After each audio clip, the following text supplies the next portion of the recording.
Olá, meu nome é Makoto, eu sou professor do setor de rinologia aqui da Escola Paulista de Medicina. Vou falar um pouco sobre rinocinusite aguda para vocês. Essa aula é voltada para os alunos de graduação, do quarto ano de graduação em Medicina da Escola Paulista de Medicina. Aqui estão meus conflitos de interesse, eu sou speaker e presto consultoria para essas empresas, para essas indústrias farmacêuticas. Bom, a aula de hoje é baseada nos consensos, nas diretrizes em rinossinusites. Basicamente, a gente vai usar bastante essas três diretrizes, a brasileira de 2015, a americana de 2015 e a europeia agora de 2020. Bom, rinocinusite, se a gente for pegar o nomezinho certinho, rinocinusite dividir, a gente vai ver que é rino de nariz, sinus de seios e ite de inflamação. Então, a inflamação da mucosa do nariz e dos seios paranasais. E por que não sinusite? A gente sempre fala sinusite, os pacientes falam sinusite. Por que a gente está falando rinocinusite agora? Porque, na verdade, existe um contínuo aqui da mucosa do nariz para os seios paranasais. Então, na prática, é difícil de você diferenciar se a inflamação está aqui no nariz ou se a inflamação já está dentro dos seios. Então, por causa disso, a gente prefere usar o termo mais correto de rinocinusite, não só sinusite. Além disso, é importante, já que a gente está falando disso, da inflamação está no nariz, a inflamação está nos seios, é importante entender exatamente essa dualidade, que uma inflamação do nariz pode se espalhar para os seios e uma inflamação dos seios também pode se espalhar para o nariz. Na prática, o que acontece mais é do nariz para os seios. Então, geralmente, a gente tem algum evento nasal que acaba levando à infecção sinusal. No caso, o mais comum é a gente começar por um resfriado comum. O nome técnico do resfriado comum é nasofaringite. Então, a gente começa por uma nasofaringite, e essa nasofaringite, a inflamação vai do nariz para os seios, e aí acaba dando a rinocinusite. Além disso, é comum os pacientes às vezes se queixarem de quadros alérgicos iniciais, então o paciente começa com uma inflamação no nariz decorrente de uma rinite alérgica, e aí por ter inflamado muito o nariz, acaba inflamando os seios também, acaba levando a uma rinocinusite. Então, essa dualidade, nariz para seios, o normal é começar pelo nariz, ou o normal não, o mais comum, vamos dizer assim, é começar pelo nariz e do nariz se direcionar para os seios. E apesar de ser uma definição simples, rinocinusite, inflamação do nariz e dos seios paranasais, vocês vão ver que o diagnóstico diferencial de um quadro viral para o bacteriano às vezes não é tão simples. E o tratamento também envolve algumas controvérsias, então a gente vai ter que estudar tudo isso nessa aula. Muito bom. As rinossinusites são classificadas temporalmente em agudas e crônicas, e essa é a classificação clássica do EPOS, do Consenso Europeu, e a nota de corte aqui seriam 12 semanas. Então, até 12 semanas a gente chama essa sinusite aguda, após 12 semanas a gente chama de crônica. Só que se você for pensar bem, 12 semanas são 3 meses, Imagina você ter um paciente que está com, 10 semanas de sinusite aguda, 2 meses e meio, a gente não consegue entender isso tanto como uma coisa aguda, Então o americano também não entende bem isso, então eles preferem estabelecer uma nota de corte de 4 semanas para as agudas. Então um quadro agudo duraria até 4 semanas, o quadro crônico começaria a partir de 12 semanas, e o meio do caminho aqui entre o agudo e o crônico é chamado de subagudo. Na prática, esse subagudo, não existe um substrato anatomopatológico para definir bem isso. Então, a gente não sabe se o subagudo é um agudo que não está melhorando bem ou se é um crônico que está começando. Tanto que a diretriz americana, que tá, o símbolo dele está aqui, da diretriz americana, eles deixam bem claro que os termos da diretriz servem para as agudas, servem para as crônicas, mas não estão englobadas as subagudas porque não tem estudo suficiente para isso. Bom, e como que a gente vai fazer, então, o diagnóstico da rinocinusite aguda? Para isso, eu vou usar principalmente o critério de sintomas dos americanos, que são, para mim, é um critério mais coerente. Então, o que o americano fala? Que eu preciso ter 2 ou mais sintomas. E aí, quando a gente pensa nos sintomas, o primeiro sintoma que vem para a nossa cabeça quando a gente pensa em rinocinusite é dor de cabeça, cefaleia. Mas, na verdade, cefaleia não é o sintoma mais importante. A gente tem que pensar em rinocinusite aguda quando a gente tiver rinorreia purulenta.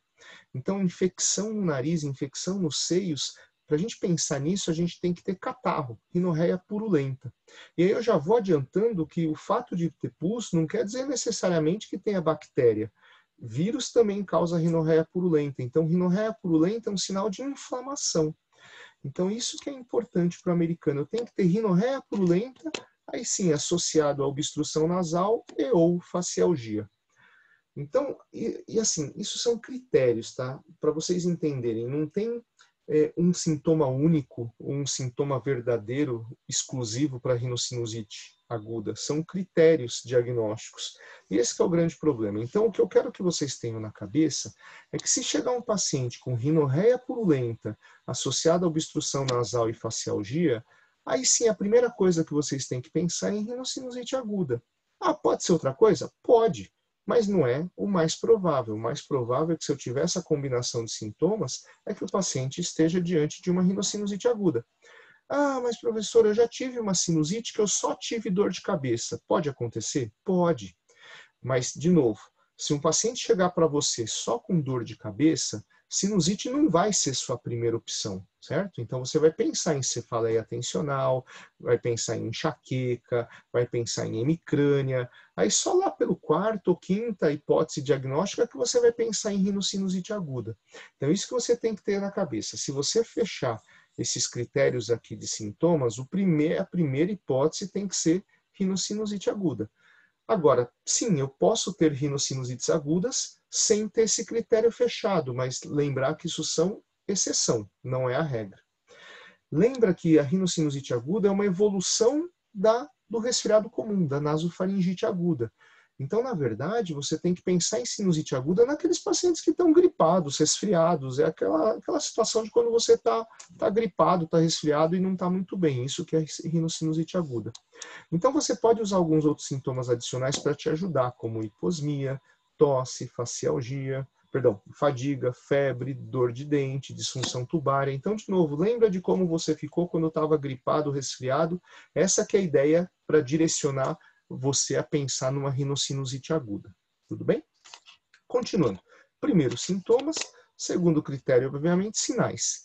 Então, a diretriz europeia, e a brasileira também, que a brasileira é muito baseada na europeia, a gente considera que são sinais de rinocinusite aguda quando eu tenho pus no meato médio, edema e hiperemia do meato médio, ou ainda pólipos no meato médio. Por quê? Porque o meato médio é a região de drenagem dos seios anteriores. Os principais seios paranasais drenam no meato médio. Então, se eu encontrar inflamação aí ao nível do meato médio, muito provavelmente é porque é uma inflamação sinusal. Então, esses são critérios muito característicos para me definir o exame físico de uma sinusite aguda. Só que se você for pensar bem, eu só vou conseguir ver o meato médio com endoscopia nasal na maior parte das vezes. Tá? Então, para ver mesmo o pus no meato médio, aqui eu estou vendo o meato médio da esquerda dessa paciente, você está vendo secreção drenando bem aqui da região onde deve ser o ósseo principal do seio maxilar. Então, para a gente ver pus no meato médio, eu vou precisar de uma endoscopia nasal. Só que pensa o seguinte, a maioria dos médicos que vai fazer diagnóstico de sinusite aguda, eles não são otorrinolaringologistas, eles são clínicos gerais, são pediatras, são pneumos. Então são médicos que às vezes vão estar no pronto-socorro atendendo esses pacientes. E obviamente que esses médicos não vão ter acesso à endoscopia nasal.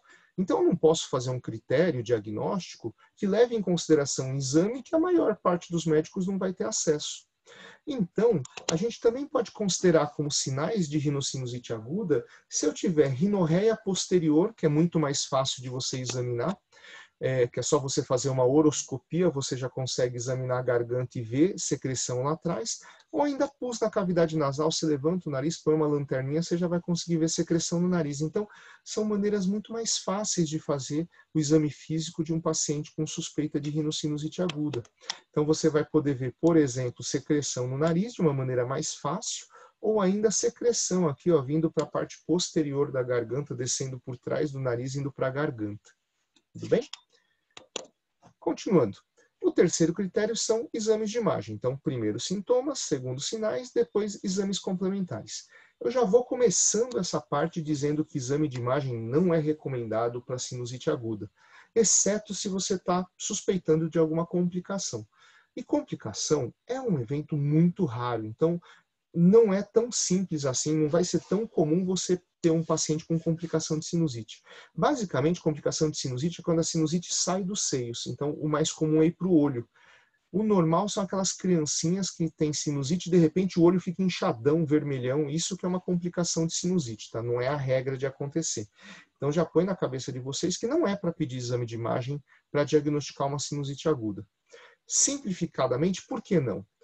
Porque se você tiver, vou dar os dois extremos, se você tiver sintomas típicos de sinusite aguda, sinais claros de sinusite aguda, aí faz um exame de imagem que não tem muita alteração, você não vai tratá-lo? Não, você vai tratar, porque ele está com sintoma de sinusite. Ou o contrário, ele não tem nada de sintoma de sinusite, não tem nenhum sinal de sinusite e a tomografia vem um pouco alterada. Você vai tratar esse paciente? Não vai, porque ele não tem sintoma algum. Então, o exame de imagem não serve para você fazer o diagnóstico, isso que tem que estar na cabeça de vocês. Mas, de qualquer maneira, vocês precisam entender o que vocês vão ver nesses exames. Então, na radiografia de seios paranasais e raio-x de seias da face, hoje em dia a gente não faz mais de rotina, mas você pode encontrar, ó, num raio-x, pode vir isso daqui, ó, que é um espessamento mucoso, tá? O normal é ser mais pretinho, como está aqui na minha seta. E aqui, ó, bem na borda do seio, você consegue ver um pouco mais cinza. Isso é o espessamento mucoso. Você pode ver num raio-x de seios da face, isso daqui, ó, que chama-se nível hidroaéreo, que é uma parte de secreção e a outra parte de ar. Ó, uma parte de secreção, outra parte de ar. Ou você ainda pode ver uma situação em que você vai ter velamento total do seio paranasal. Então, são três situações que eu posso encontrar: espessamento mucoso, nível hidroaéreo e velamento total. Desses três, o que é mais fidedigno de ser causado por uma sinusite aguda é esse segundo aqui, ó. O nível hidroaéreo é muito comum, é muito sugestivo que você está diante de um quadro agudo sinusal. Mas, de novo, você não vai pedir isso para fazer o diagnóstico. Mas se algum paciente for te mostrar, você precisa saber ver essas coisas. Se você precisar de exame de imagem mesmo, então numa suspeita de complicação, é melhor fazer tomografia ou a ressonância. Lembrar que a tomografia é melhor para osso, ressonância é melhor para partes moles. Via de regra, quando eu preciso pedir um exame de imagem, a gente acaba pedindo a tomografia, porque ela é mais rápida, ela é mais barata, ela é mais fácil de fazer e a gente consegue ver bastante detalhe. Aqui só para mostrar, eu botei um corte para osso, então você não está vendo muito partes moles. Esses dois cortes são do mesmo paciente. Isso é uma tomografia, uma ressonância num paciente que já tinha sido operado por uma complicação de sinusite, então já dá para ver ó, que o conteúdo da órbita já está para dentro do seio. Isso foi efeito da cirurgia, que a cirurgia envolve abrir a divisão do nariz para o olho e drenar a órbita, né, porque o abscesso está lá dentro. Mas esse paciente ainda persistiu ó, com o abscesso aqui em cima da órbita.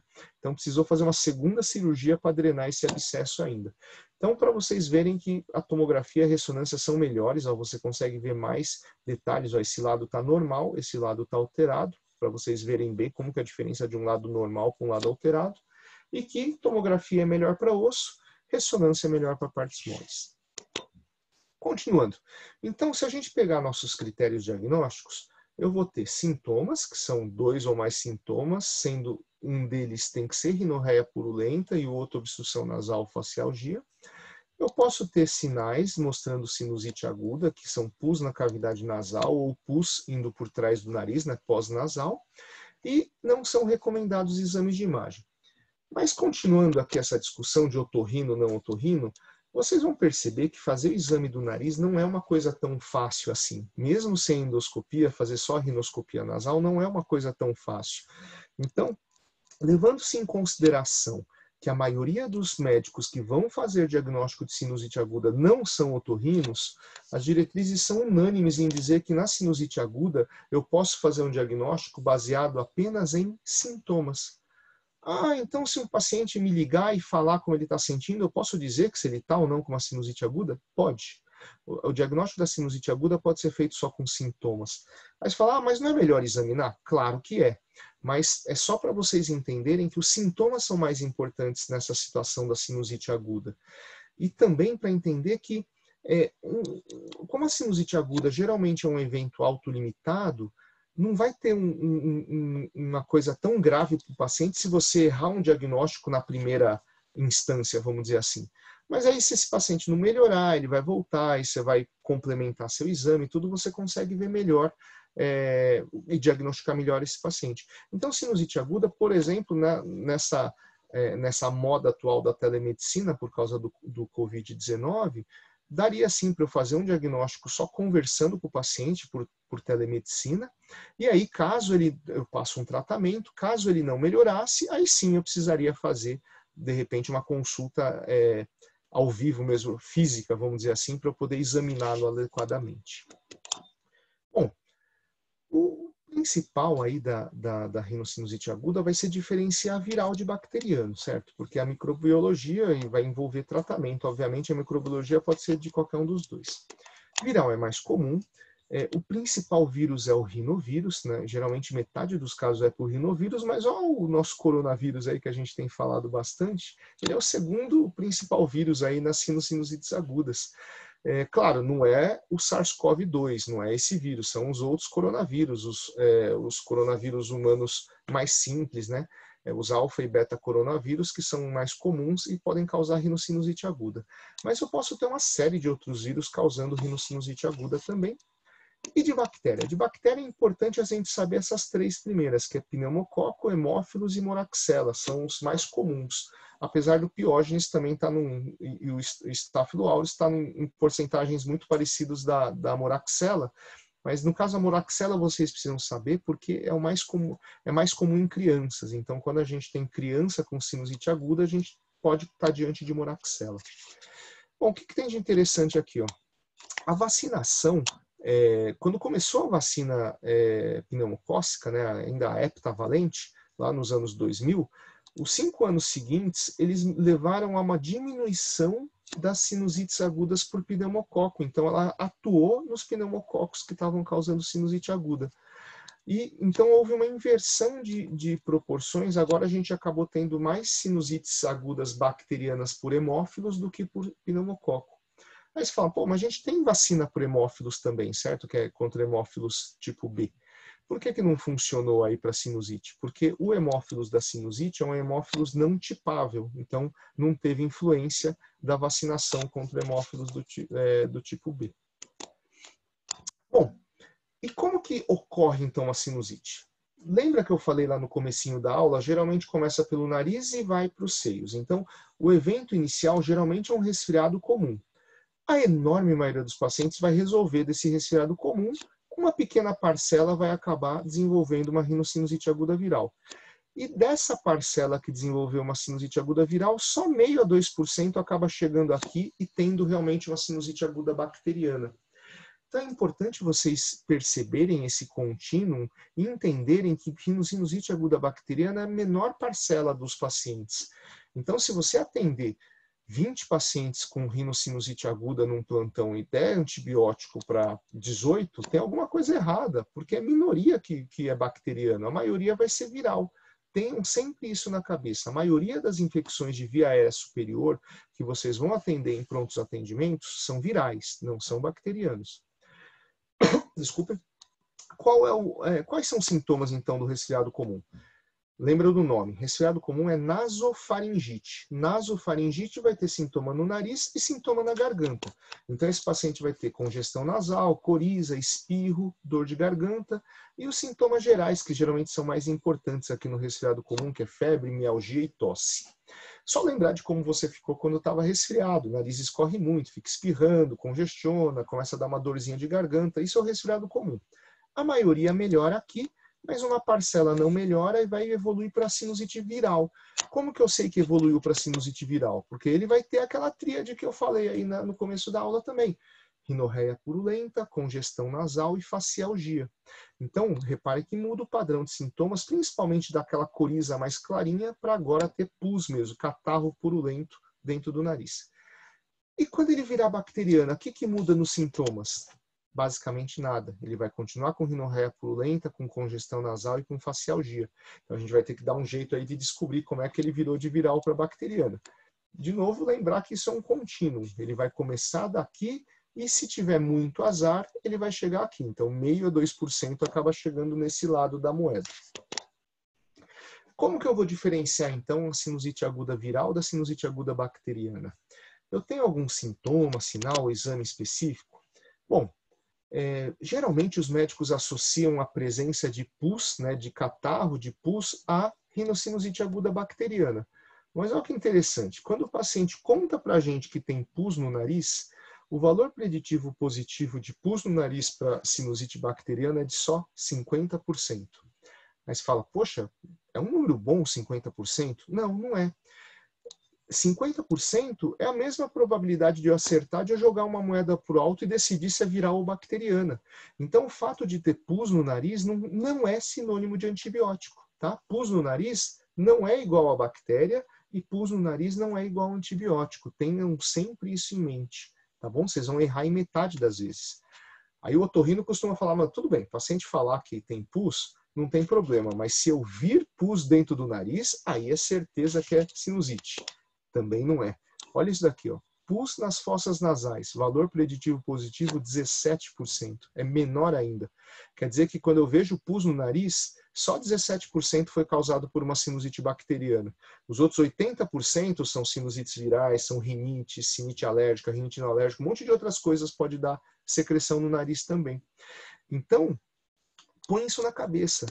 O paciente falar que tem pus ou você ver pus, vir pus dentro do nariz, não quer dizer que é bacteriano. Então, no final das contas, lembrar que é aquele contínuo. A única coisa que vai sobrar para me dizer se eu estou diante de um quadro bacteriano é a duração e evolução dos sintomas. Lembra que ele começa lá na nasofaringite e se ele evoluir com o passar dos dias, aí sim ele pode chegar na bacteriana. Então, só sobra isso para eu diferenciar, duração e evolução. Então, vamos ver cada uma dessas coisas. Duração. A nota de corte para duração são 10 dias. Então, habitualmente, antes de 10 dias, não costuma ser bacteriano. Depois de 10 dias, você já pode pensar mais num quadro bacteriano. Claro, não é matemático. Então, se um paciente chegar com 9 dias, você vai falar para ele, olha, se ainda é viral, não é bacteriano, você continua amanhã, você volta que é bacteriano? Não, você não vai falar isso. Então, além da duração, você tem que ver como está sendo a evolução. Então, o quadro viral geralmente dura até 10 dias, mas ele costuma melhorar depois do 5º dia. Então, é um paciente que teve muitos sintomas lá no começo do quadro e depois os sintomas vão diminuindo com o passar dos dias, aí ele pode durar. Geralmente dura menos do que 10 dias, mas pode até durar um pouquinho mais do que 10 dias, desde que ele esteja melhorando bem. Já um quadro bacteriano, ou ele vai durar mais do que 10 dias sem melhora, então não é esse paciente do viral que ele estava mal e começou a melhorar, é um paciente que continua ruim com o passar dos dias, ou pior ainda, o bacteriano costuma ser aquele paciente que tem uma leve melhora e depois volta a piorar tudo de novo, então ele tem o chamado dupla piora. Como que eu faço isso então? Ou melhor ainda, por que a gente leva em consideração essas datas, esses dias? Porque isso de menos do que 10 dias e melhorando após o 5º dia é a história natural clássica do rinovírus, que é o principal vírus que dá sinusite aguda. Então dá uma olhadinha, ó. Tenho vários sintomas aqui, ó, rinorreia, tosse, dor de cabeça, obstrução nasal e febre. E todos esses sintomas eles têm uma piora clara aqui no começo, né, no 2º, 3º dia, e depois do 5º dia eles claramente vão melhorando. Pode até ser ó, que demore mais do que 10 dias para melhorar, mas ele está claramente melhorando do seu quadro. Isso que é importante entender, de duração e evolução. As coisas não são estritamente matemáticas, mas normalmente o quadro viral dura menos do que 10 dias e está claramente melhorando depois do 5º dia. Então, meus queridos, para você conseguir diferenciar viral de bacteriana, você tem que tentar botar esse cara nesse gráfico. Por quê? Ó? Se os sintomas do paciente, você conversando com ele, você perceber que piorou lá nos primeiros dias e está melhorando depois dessa piora, você está diante de um quadro viral. Aí você está tranquilo. E aí, obviamente, que você não vai dar antibiótico para esse cara. O que é importante dizer para você? A maioria dos pacientes que procuram um pronto atendimento por causa de uma sinusite aguda, eles procuram no 2º para o 3º dia. Então é aqui, ó, bem no pico dos sintomas, porque eles estão maus, eles precisam de medicação na veia, às vezes precisa do atestado também, porque ele não está conseguindo trabalhar por causa disso. Então lembra que a maioria dos pacientes vai procurar a gente aqui, ó, nessa fase da doença.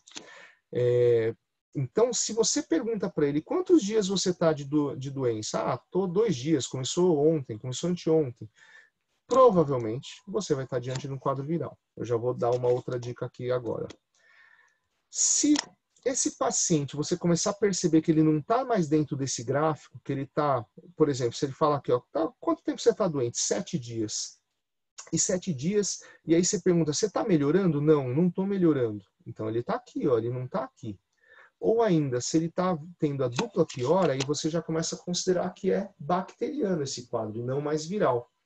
E aí a dica que eu dou é a seguinte, a primeira pergunta que eu faço é da duração. Há quanto tempo você está doente?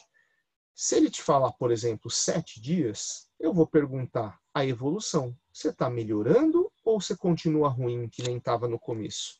Ah, doutor, estou melhorando. Ah, você está melhorando aqui, ó, é viral. Ah, é 7 dias? É 7 dias. É que o paciente às vezes acha que um quadro viral dura 2 dias só. Ele não entende que um quadro viral pode durar 7, 14 dias.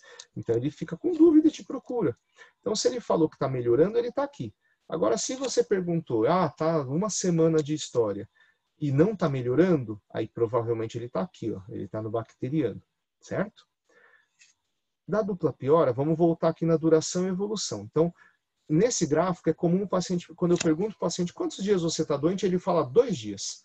Aí você fala, 2 dias é viral sempre, né? Não necessariamente. Sabe por quê?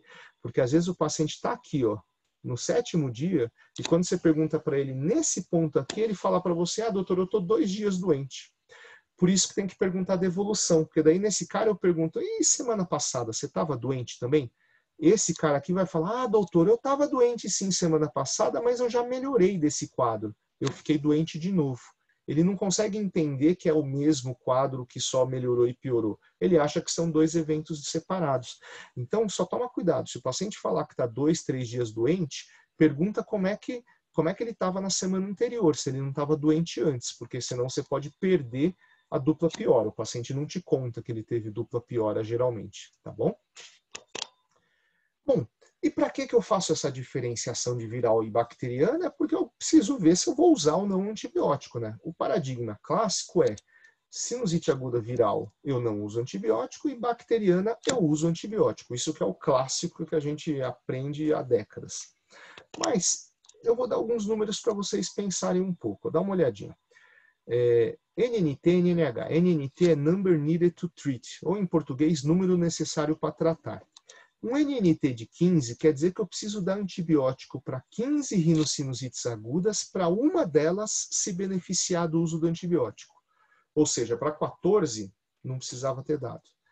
NNH é Number Needed to Harm, ou seja, número necessário para prejudicar. Um número necessário para prejudicar de 8 quer dizer que para cada 8 pacientes de sinusite aguda que eu dei antibiótico, um vai ter algum efeito colateral incômodo, significativo. Então, olha que interessante. Eu precisei dar antibiótico para 15, para um se beneficiar, enquanto que 8 que eu dou antibiótico, um já vai se prejudicar. Então, a gente começa a perceber que talvez o antibiótico faça mais mal do que bem nas sinusites agudas. Então, a gente começou a pensar, será que vale a pena mesmo usar antibiótico? E aí vou dar mais alguns dados. A sinusite aguda bacteriana tem uma resolução espontânea alta. Então, mesmo a bacteriana, 2/3 dos casos, eles melhoram espontaneamente. Lembrar que a gente está tendo um aumento da resistência bacteriana. E isso é claramente pelo uso inadequado de antibiótico. E lembra que antibiótico tem efeito colateral. Entre os otorrinos é famoso a gente falar para o paciente que a gente só trata daqui para cima, e aí acaba nem perguntando daqui para baixo, mas não é incomum o paciente ter muita diarreia por causa de antibiótico, não é incomum as mulheres terem corrimento por causa do antibiótico, então a gente tem que levar isso em consideração. Então, a gente tem que falar para vocês de uso racional dos antibióticos.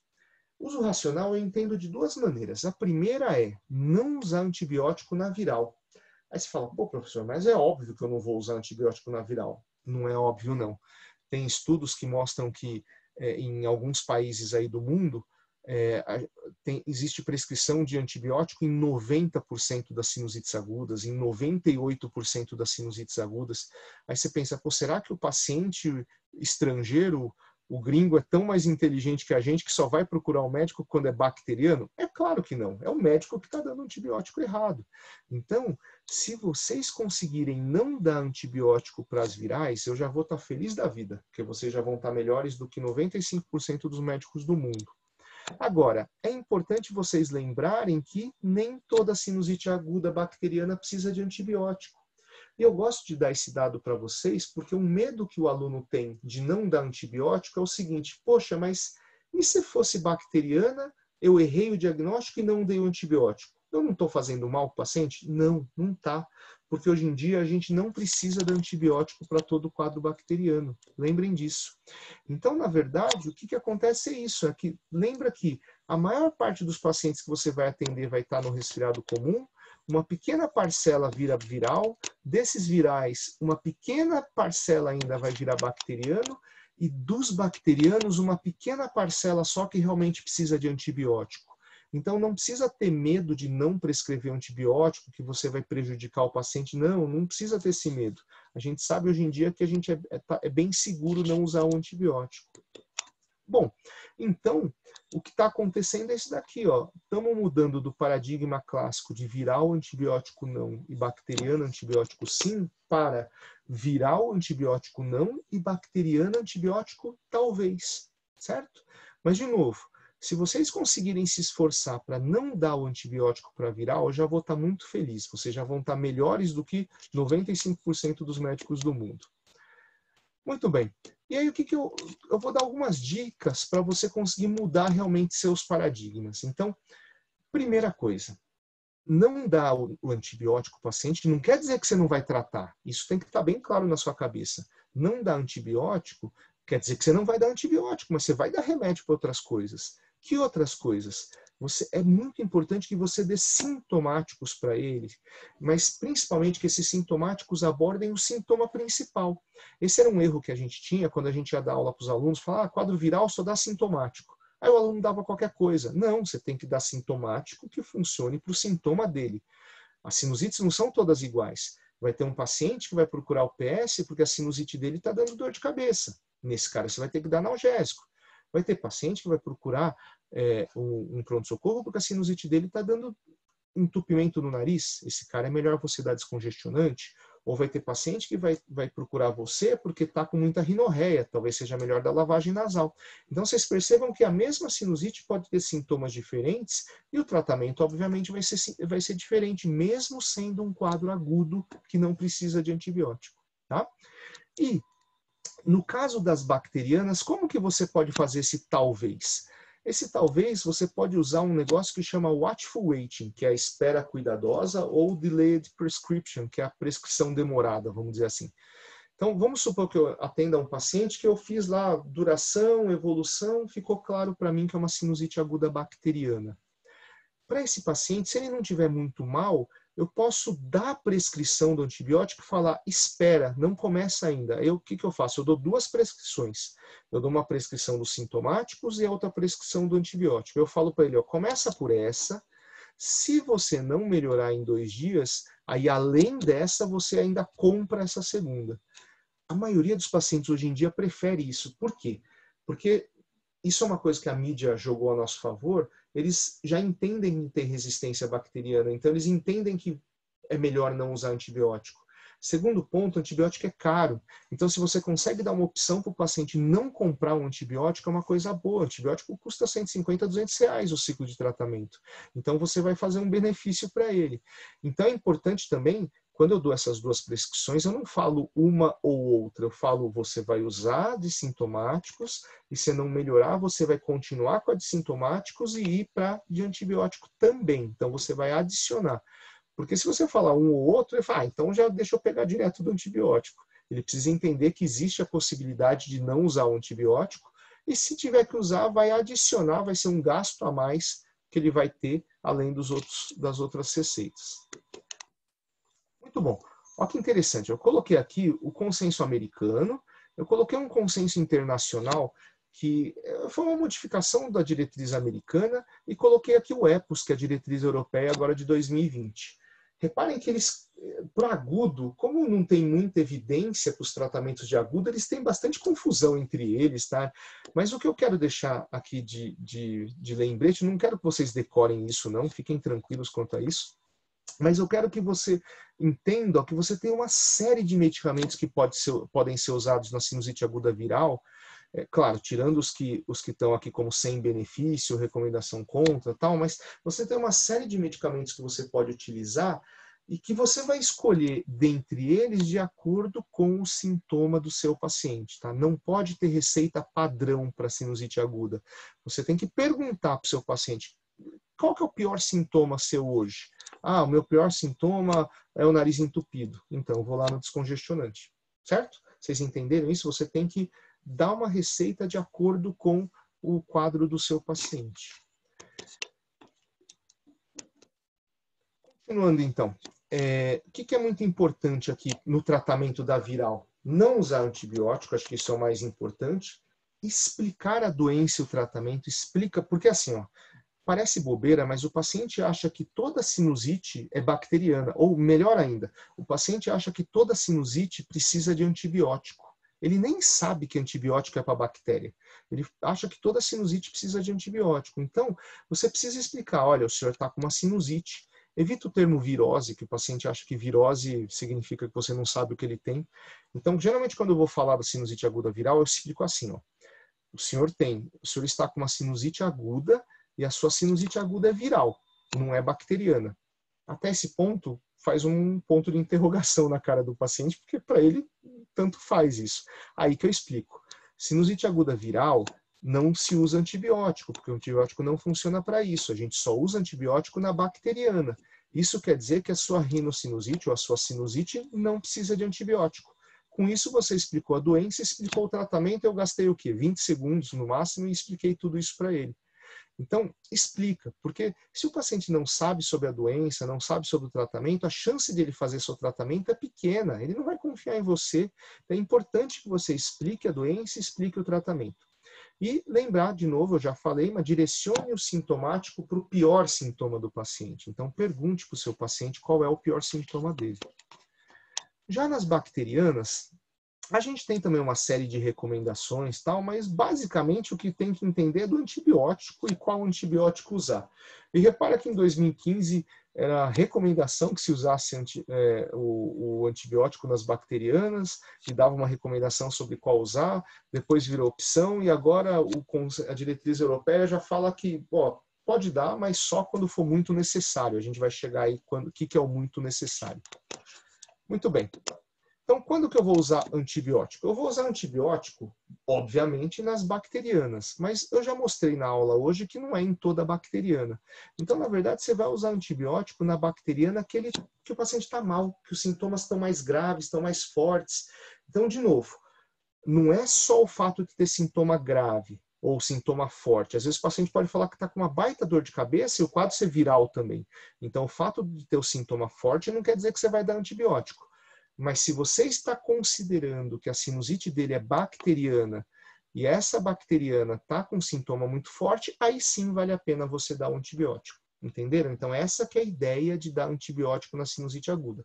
E, claro, se o paciente não estiver tão grave e você não quer não dar a receita, faz lá o watchful waiting, deixa a receita na mão do paciente, separada, e explica para ele, vamos começar pelos sintomáticos, se o senhor não melhorar em 2 dias, aí a gente acaba associando o antibiótico também.